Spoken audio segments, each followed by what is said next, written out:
गृह मंत्री अमित शाह के द्वारा कल 130वां संविधान संशोधन विधेयक लोकसभा में पेश किया गया, जिसको लेकर लगातार विभिन्न राजनीतिक पार्टियों की प्रतिक्रिया आ रही है। और इसी को लेकर झारखंड मुक्ति मोर्चा के प्रदेश कार्यालय में आज एक प्रेस वार्ता का आयोजन किया गया, जिसमें सुप्रियो भट्टाचार्य जो जेएमएम के महासचिव है, उन्होंने अपनी बातों को रखा। उन्होंने कहा कि इस विधेयक को लेकर हम लोग पहले से आशंका लगा रहे थे कि यह विधेयक जल्द से जल्द आएगा, और इसको हम लोगों ने किल ऑफ संविधान का नाम दिया है, जिसका ये मतलब है कि अब संविधान को ख़त्म करने का जो बीजेपी के लोगों के द्वारा प्रयास किया जा रहा था, वो अब सामने दिखाई देने लगा है।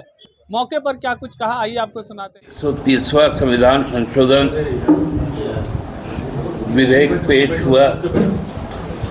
उस विधेयक के प्रावधानों से भी आप सब परिचित होंगे। ये सारा कवायद हम लोगों ने 2019 में ही इसकी आशंका हम लोगों को हो गई थी, और उसी वक्त से ही हम लोगों ने एक नया शब्द का चयन किया था, वो है एंड ऑफ डेमोक्रेसी का। क्या? End of democracy. End of democracy.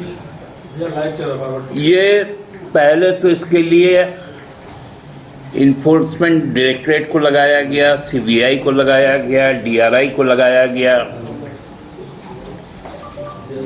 कालांतर में सब कहीं ना कहीं फेल करते रहे। चुनाव आयोग को भी इसमें घसीटा गया। उनकी भी चोरी जब पकड़ी गई, तब संविधान को ही समाप्त कर देने का एक नया साजिश सोचा गया।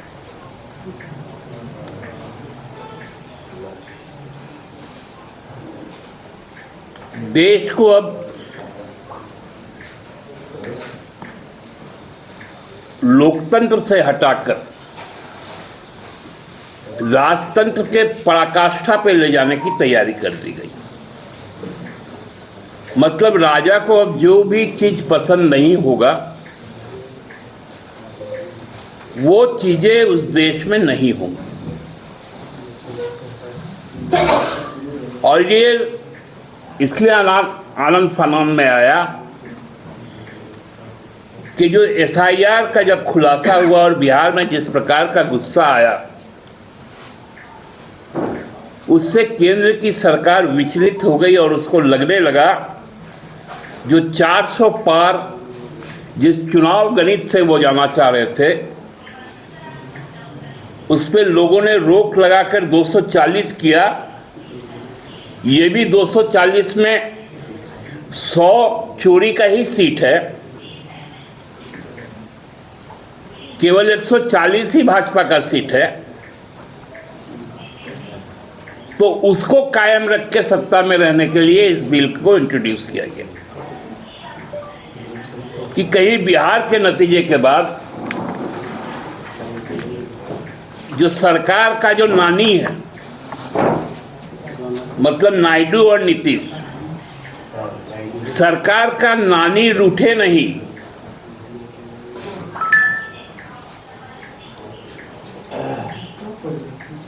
आंध्र प्रदेश के मुख्यमंत्री पर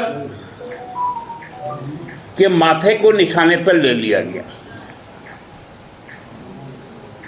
उनके मंत्रिमंडल के सहयोगियों को निशाने पर ले लिया गया। नीतीश जी और उनके पार्टी के लोगों को निशाने पर ले लिया गया। जयंत चौधरी को ले लिया गया। चिराग पासवान को ले लिया गया। जीतन राम मांझी को ले लिया गया।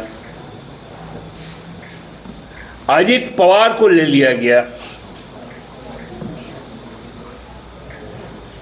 एकनाथ शिंदे को ले लिया गया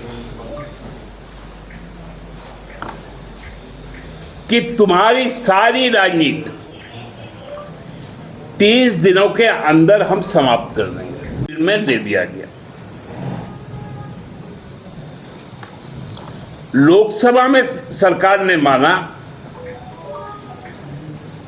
कि जो 1729 जो राजनीतिक विरोधियों पर जो ईडी और सीबीआई का कार्रवाई हुआ, उस पे मात्र 2 केस पे कन्विक्शन हुआ और वो दोनों केस भी झारखंड का ही, एक एनओसी का, एक हरिनारायण जी का।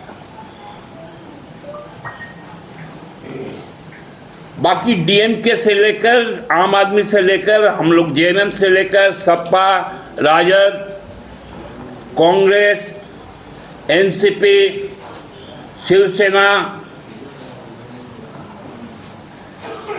सारे पार्टियों को टारगेट किया गया, टीएमसी।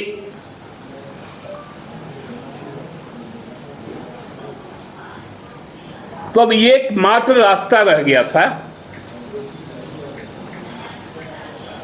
कि हम आपको पकड़ेंगे, जेल में डालेंगे, आपकी राजनीति समाप्त।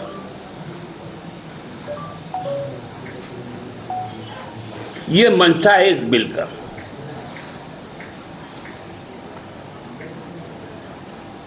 झारखंड मुक्ति मोर्चा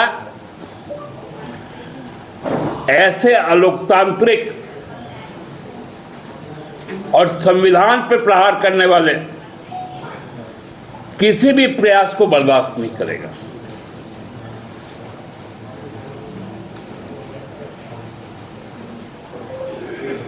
कल बड़ी हंसी आया जब गृह मंत्री जी ने कहा कि राजनीतिक शुद्धता के लिए और सीबीआई ने 35 ऐसे लोगों पर मुकदमे दर्ज किए जो पूर्व में भाजपा में नहीं थे, चाहे नारायण राणे हो, अजीत पवार हो, नवीन जिंदल हो, और भी कई, माधवराव सिंधिया हो। लेकिन जैसे वे भाजपा में आ गए, सारे मामले खत्म हो गए, हेमंत बिश्व शर्मा सहित, मुकुल राय सहित। ये राजनीतिक शुद्धता की बात की है गृह मंत्री जी। मतलब विपक्ष में हमसे मत रहो, चोरी करो, लूटो, भ्रष्टतम आचरण में लिप्त हो जाओ, लेकिन भाजपा में आ जाओ।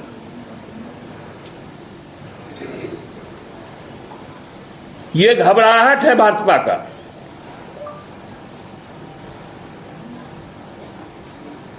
झारखंड से जो हवा चला, बिहार में जो स्थिति है, बंगाल जिस प्रकार से तैयार बैठा है, उस पे अंतिम किल उत्तर प्रदेश में ठुकाएगा, उसकी घबराहट। क्योंकि इसके बाद सारे लोग जेल जाने वाले हैं।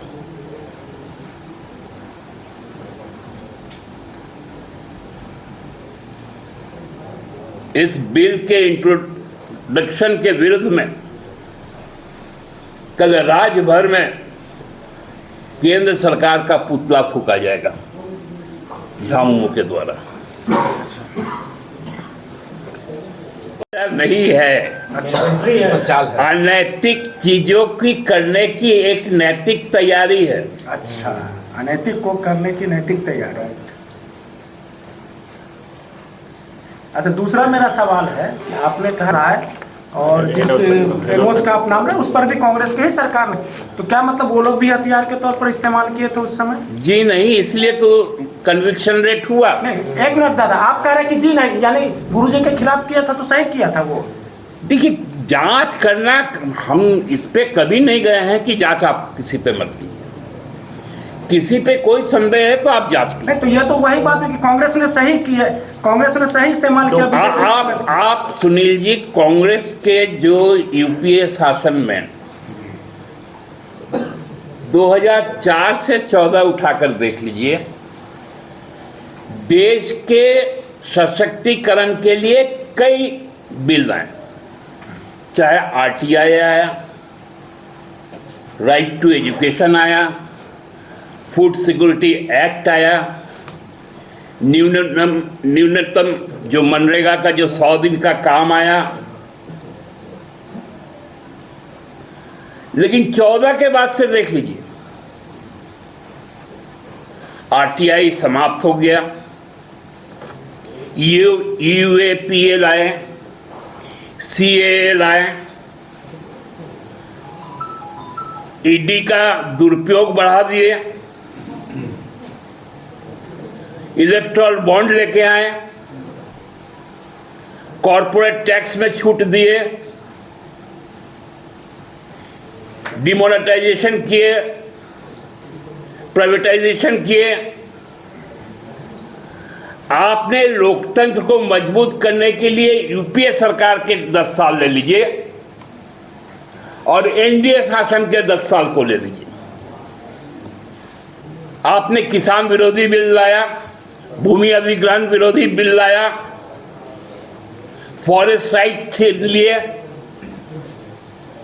10 साल में आपने लोगों को और लोकतंत्र को कमजोर करने के कानून लाए और 2004 से 2014 तक यूपीए सरकार लोकतंत्र और लोगों को सशक्त बनाने का कानून लाए। यही अंतर है नियत का।